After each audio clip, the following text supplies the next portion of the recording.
My name is Lillian. 3 weeks ago, I found myself in the middle of my mother's living room, surrounded by 3 lawyers she'd hired to force me to sign away the inheritance my father left me. She called it a family meeting, but I knew it was an ambush. They thought I'd come alone, intimidated by legal jargon and fancy Latin phrases. They thought the daughter they'd ignored for so long would just bow her head and sign on the dotted line. Little did they know I was ready for them. To understand how I ended up in that room, I need to take you back 25 years to the day my parents divorced. I was just 8 years old when my world fell apart. My father, Henry Thompson, was an artist. He created beautiful paintings that seemed to capture the very essence of life. But he couldn't create a defense against my mother's high-powered lawyers. He didn't have the money for the best legal representation. So when the divorce was finalized, he lost almost everything. Mom got the big house in the suburbs, and she got custody of me. Dad was left with a small studio apartment and a heart full of pain. I still remember the last time he dropped me off at Mom's place after one of our weekend visits. He knelt down in front of me, his paint-stained hands gentle on my shoulders. "Lillian, remember this. No matter what happens, I'll always love you," he said, his eyes filled with tears. I was only 8, and I didn't understand why he was so sad. I thought grown-ups just got emotional sometimes. A year later, Mom remarried. Charles Harris entered our lives with his expensive suits and his daughter, Victoria, from his previous marriage. Suddenly, our family had a new dynamic, and I felt like an outsider. Charles never raised his voice at me, but his cold indifference was worse than any yelling. At family gatherings, Mom would introduce everyone. "This is my husband, Charles, and this is Victoria, our daughter." And then, as an afterthought, "Oh, and this is Lillian, from my first marriage." Every time she said it, I felt myself worth shrink a little more. I learned to be invisible in that house. It was safer that way. I didn't have to deal with the constant comparisons between me and Victoria, who was a talented ballerina and always at the top of her class. When I was 17, I asked Mom for money to buy art supplies for a school project. She looked at me like I'd asked for the moon. "Ask your father. He's the one who's supposed to take care of your artistic nonsense," she said. That same week, Victoria got a brand new car for her 19th birthday. The whole family celebrated, while I watched from the sidelines. I started working part-time at a local art gallery after school. Every dollar I earned was like a small victory, a way to assert my independence. Charles noticed. "She's just like her father, wasting her time on art. She'll never amount to anything," he told Mom one night, not caring if I heard. I pretended not to, but his words cut deep. The worst moment came at my high school graduation. I'd worked so hard to be at the top of my art class, but my family didn't seem to care. Mom forgot to invite our relatives, so there were no aunts, uncles, or cousins in the audience. But there was one person there.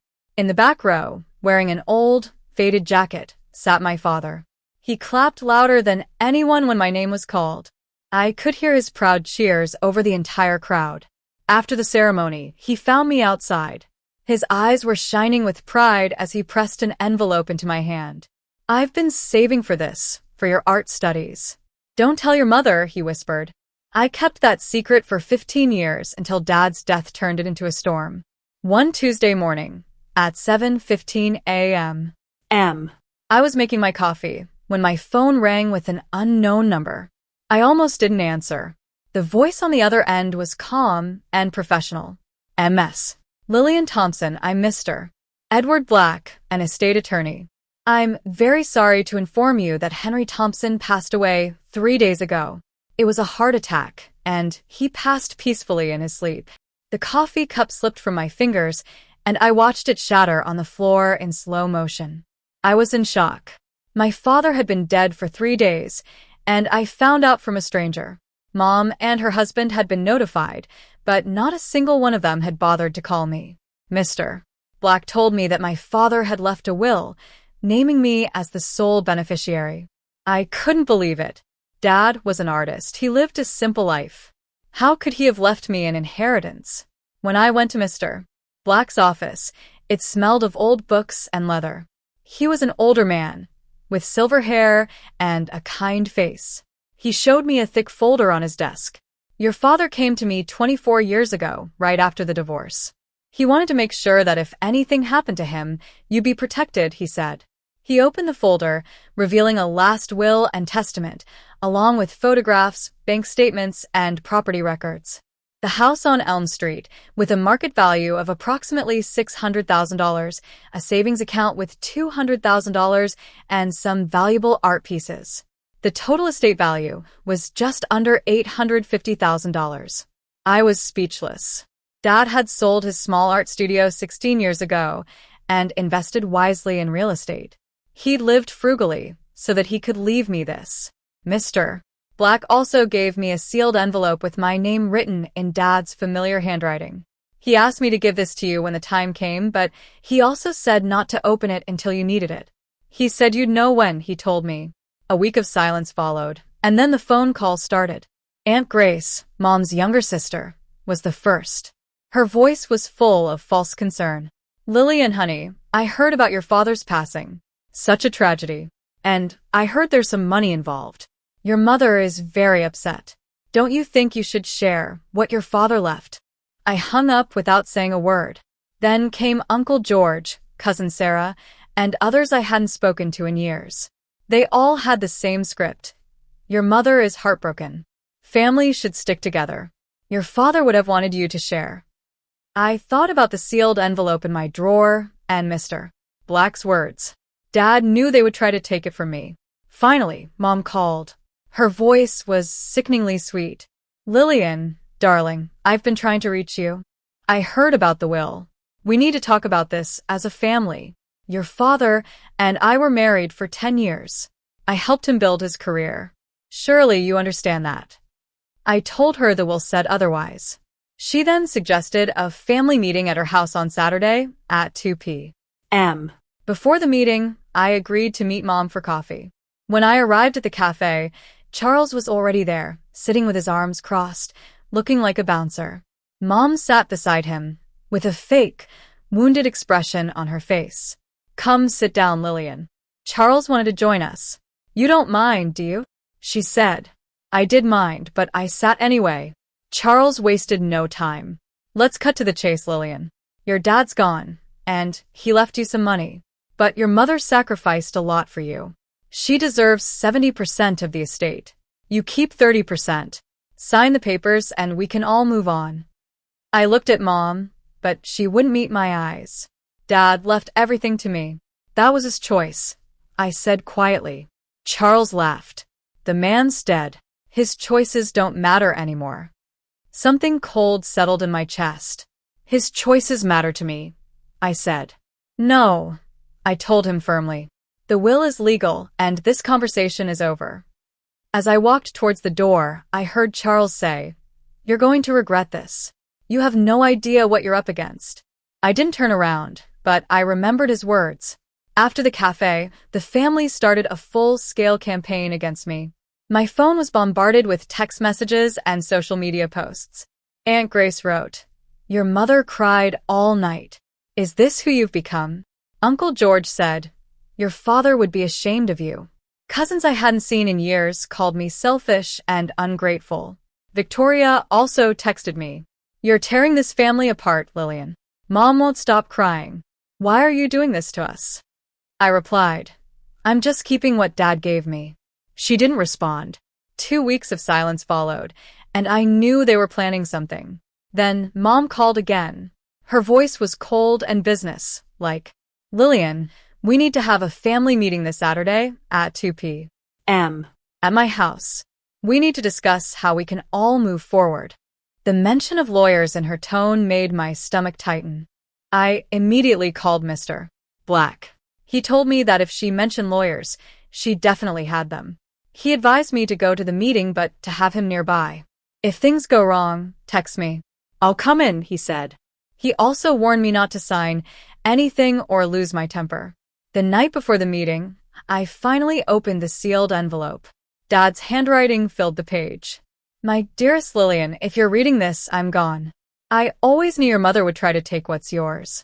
During the divorce, she threatened to take you away from me completely. She had a lawyer friend who said he could make it happen. I was so scared. I signed away everything just to keep seeing you. I regret it every day. But I won't let you make the same mistake. I've prepared everything. Mr. Black has all the documentation, the will, medical evaluations, and recordings of what your mother said. Trust him and trust yourself. Remember what I told you on that day. I'll always love you. Don't let them take your dignity. I sat in the dark, crying, knowing that even from beyond the grave, Dad was still protecting me. On Friday morning, I went to Mr. Black's office for a final strategy session. He spread out documents on the table like a general planning a battle. They'll try to claim your father wasn't of sound mind when he made the will. That's their only chance, he said. He showed me a psychiatric evaluation from Dr. Emily Carter, conducted 9 weeks before Dad's death. Dad had passed with flying colors, proving he was fully competent. He also had a USB drive with 50 text messages, 25 recorded phone calls, and 20 social media posts, all documenting the family's harassment campaign against me. These are our weapons, he said. If they try to play the victim, we have proof of who the real aggressors are. He gave me his card and told me to keep my phone accessible. If you see lawyers, text me the word now. I'll be parked 2 blocks away. On Saturday, at 1:55 p.m., I arrived at Mom's house. My heart was pounding. Mr. Black's car was parked 2 blocks away, a reassuring sight. The house looked the same as always, but it felt like enemy territory. When I walked up the porch steps, the door opened. Mom stood there with a fake smile. Lillian, you came. Come in. Everyone's waiting. The living room was full. Mom and Charles were on the main sofa. Aunt Grace was sitting in an armchair, avoiding my eyes. Uncle George was standing by the window, his arms crossed. Victoria was in the corner, looking at her phone. And there were 3 strangers. 2 men in expensive suits and a woman with a leather briefcase, sitting at the dining table with stacks of papers and a digital recorder. Mom introduced them. These are Mr. Anderson and Mr. Lewis, our lawyers, and their legal assistant. Sit down, Lillian. We have a lot to discuss. I stood my ground. You said this was a family meeting. Charles smirked. We're just making sure everything is properly documented. Mr. Anderson spoke first. Miss Thompson, thank you for joining us. We represent your mother in matters regarding your father's estate. We believe the will naming you as the sole beneficiary may be contestable. We have witnesses who can testify that your father was not of sound mind when he made it. Aunt Grace shifted in her chair, looking uncomfortable. Mr. Lewis leaned forward. We could take this to probate court. These cases can be long and expensive. Legal fees could eat up half the estate. But there's a simpler solution. You sign a voluntary relinquishment, transferring 80% of the estate to your mother. You keep 20%. I looked at the papers. You're asking me to give away $680,000. Mr. Anderson said, we're asking you to be reasonable. I picked up the papers and flipped through them. Then I smiled. You know what's funny? You think I have no choice. Charles stood up, his face red with anger. You're nothing, Lillian. A nobody with a useless art degree. And now you think you're better than us because you have a little money. Aunt Grace nodded in agreement. You've always been difficult, Lillian. Selfish. Uncle George added, always taking, never giving. Mom dabbed at her eyes with a tissue, pretending to cry. Mr. Anderson cleared his throat. Miss Thompson, I advise you to consider your position carefully. Contesting this would be a waste of time and money. He slid a pen across the table. Sign the papers and end this. I reached for my phone. Actually, I think I'd like a second opinion. I typed the word now and hit send. Charles laughed. What are you doing? Texting your friends? No one's coming to save you. 2 minutes passed in tense silence. Then the doorbell rang. Everyone froze. Mom looked at Charles, who looked at the lawyers. I stood up and said, I'll get it. Mr. Black stood on the porch, looking calm and confident. Good afternoon. I hope I'm not interrupting. He walked into the living room. The atmosphere changed immediately. The lawyer sat up straight, and Mom's face lost its color. Mr. Black set his briefcase on the coffee table. Ladies and gentlemen, my name is Edward Black. I've been representing Henry Thompson's interests for the past 25 years, and I'm now representing his daughter, Lillian Thompson. Charles tried to regain his composure. This is a private family matter. Mr. Black opened his briefcase. I understand you have concerns about the will. I'm here to address them. He pulled out the psychiatric evaluation and slid it across the table to Mr. Anderson. This is a comprehensive cognitive assessment of Henry Thompson, conducted 9 weeks before his death. He was fully competent. Your witnesses won't hold up in court. Aunt Grace shrank back in her chair. Mr. Black continued. The will was executed in full compliance with the law. It's legally airtight. If you take this to probate court, we'll win and sue for frivolous litigation. Mom's voice was shaky. Mr. Black, surely we can discuss this like reasonable people. Mr. Black said, reason says you have no legal standing. Lillian inherits everything her father wanted her to have. Mr. Anderson held up his hand. Let's not be hasty. Maybe there's a middle ground. Mr. Black's gaze swept the room. There is no middle ground. Henry spent 20 years preparing for this moment. He knew exactly who would try to take his daughter's inheritance, and he made sure they would fail. He then held up the USB drive. This contains evidence of a coordinated harassment campaign against my client. Threats, defamation, emotional abuse. If this goes to court, I'll file counter claims for harassment and defamation. Mom turned to Mr. Anderson, panicked. Do something. Mr. Anderson gathered his papers slowly. Mrs. Harris, I think we need to reassess our position. The lawyers and their assistant left in a hurry. Mom's mask finally cracked. She turned on Mr. Black, her face twisted with rage. You think you've won? This isn't over. That money should be mine. Mr. Black's voice was calm. You threatened to take his child away unless he gave up everything.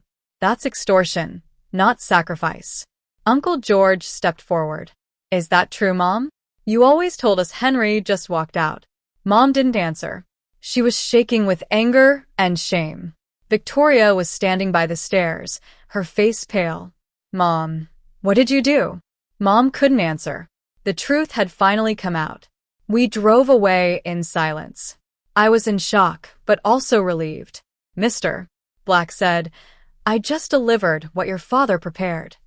My phone buzzed with messages of apology from Uncle George and Aunt Grace. They realized they'd been wrong. That evening, we discussed the next steps at Mr. Black's office. He warned me that Mom and Charles wouldn't give up easily. They'll try something, so be careful. Your father installed a security system at the house. It's still active, and I have access to the feed. 2 weeks later, I was at Dad's house, sorting through his belongings. One night, around 11 p.m., my phone alerted me to motion in the front yard. I opened the live feed and saw a dark SUV parked at the curb, its engine running. I recognized Charles's car. I watched for 15 minutes as it just sat there. Then, without warning, it drove away. I called Mr. Black immediately. He told me to call the police and make a report. The next morning, Victoria texted me. Charles has been drinking every night since the meeting. He's saying you humiliated him and that you'll pay. I saved the message as evidence. One night at 3:12 a.m. My phone alerted me to motion on the front porch. I opened the camera feed and saw 2 figures in dark clothes. One was carrying a red gas can. My heart stopped. I watched.